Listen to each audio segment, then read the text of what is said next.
musics around the world, rock and roll music, and jazz music didn't have any bass in it at all. And the bass was created in Jamaica.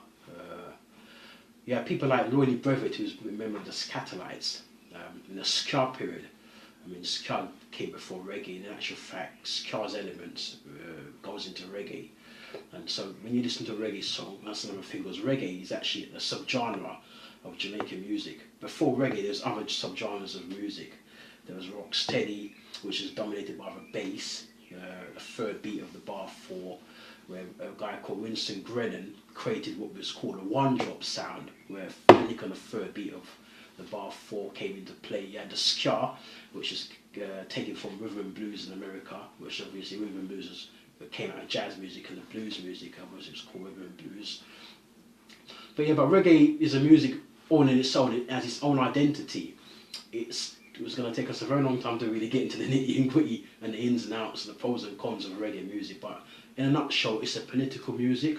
It speaks about the struggles of people of the Africans, especially in the Caribbean at that time, but it spread forth to Africa in the 70s with people like Bob Marley and Peter Tosh and Burning Spear, and culture took it to the four corners of the globe. They say reggae music is for the poor class of people. It's also very uplifting music as well.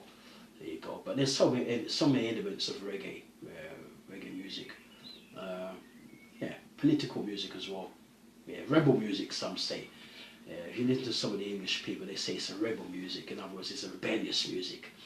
Because a lot of the artists, they're rebellious, they're rastas, as conscious people. You know, yeah.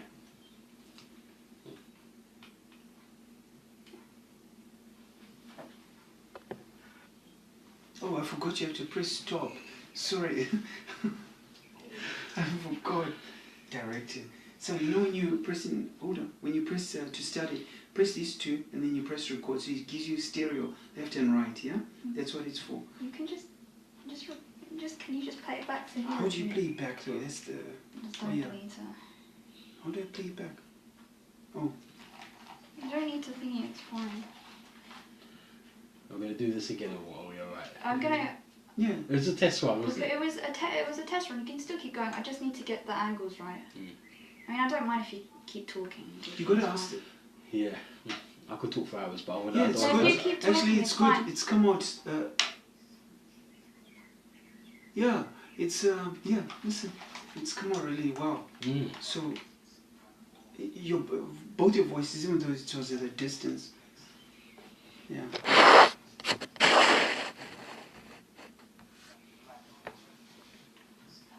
Yeah. Now the point is, where do I stop it so it's... That's okay. Okay, I'll say stop.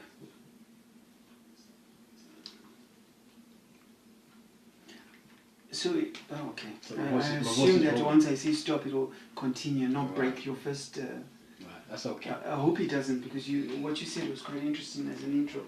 So, yeah. I can go again, I could go elaborate more. If I say reggae to you, what comes to mind? What's it? This one as well. Oh. You have to still play it. What did it just do? Okay. Okay. Hold on, let me just... That's alright, at least you time yourself on both. You can I'll ask you the question. Do you want me to ask you the question again? No, there's no problem. Yeah, you just keep have a conversation. It's a documentary of conversation rather than being thinking. You can interject and say, you know, so you know, and you can edit yourself out. Yeah. So you just say, but why the beats, why the and things like that. Yeah. So at least Chris can break in, and because those are the parts you can show as well. Because you might not be able to show the whole timeline. You're showing the reasons why, so your teachers understand what it's all about. Okay. So when they hear a gunshot coming next to them, they know there's a revolution going on. No, I'm just worried that, do I put it there and then... Don't worry guys, we're going to do it again. You're not live streaming, are you? You are. I am. No, it's not live, it's recorded, it's not live. Don't you live streaming me on no way, Facebook? no way.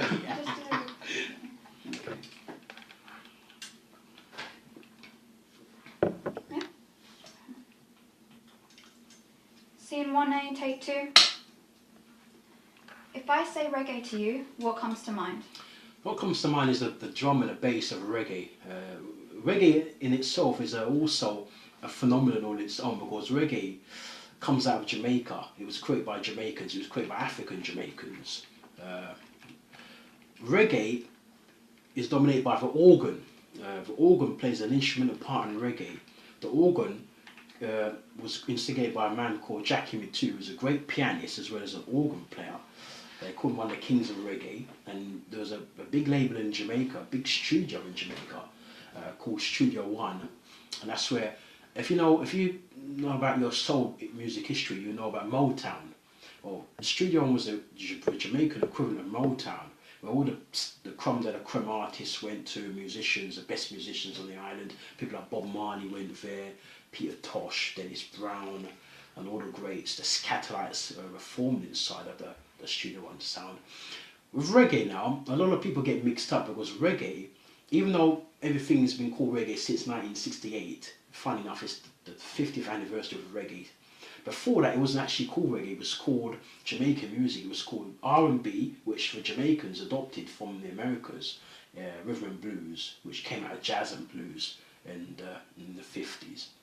A lot of the Jamaican sound system operators, these guys were people who owned sounds and played music on their sounds to, of course, treat the public in Jamaica. Because now you can go to lots of sound system clashes or dances, people like Jazz Shaka, Fat Man and so on. But in Jamaica you had people like Duke Reed, Coxsone Dodd, Tom the Great Sebastian. These are the early pioneers of sound system.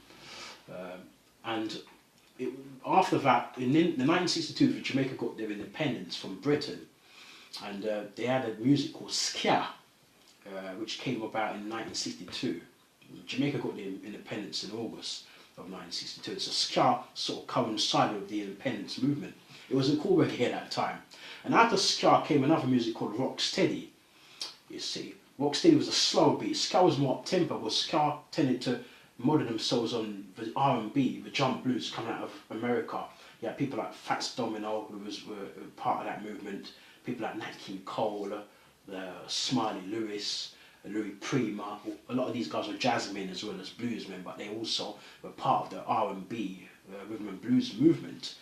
We'll have to go deeper another time, because it's going to be a very, very long discussion.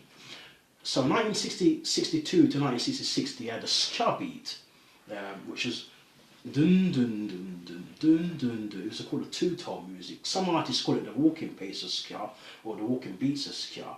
Some artists call it the running beats of ska, because it was such a quick pace of music.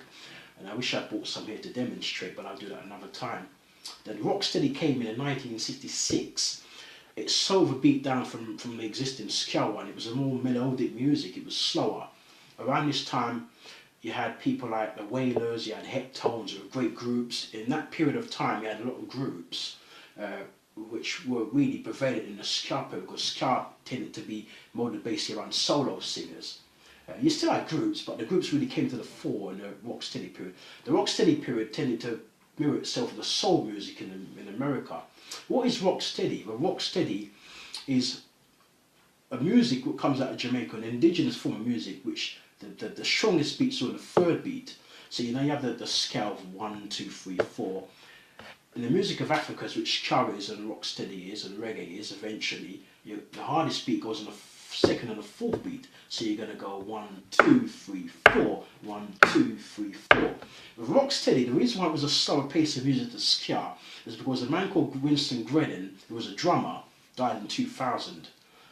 He initiated a one-drop sound in the third beat to the bar 4, and that made the music a lot slower.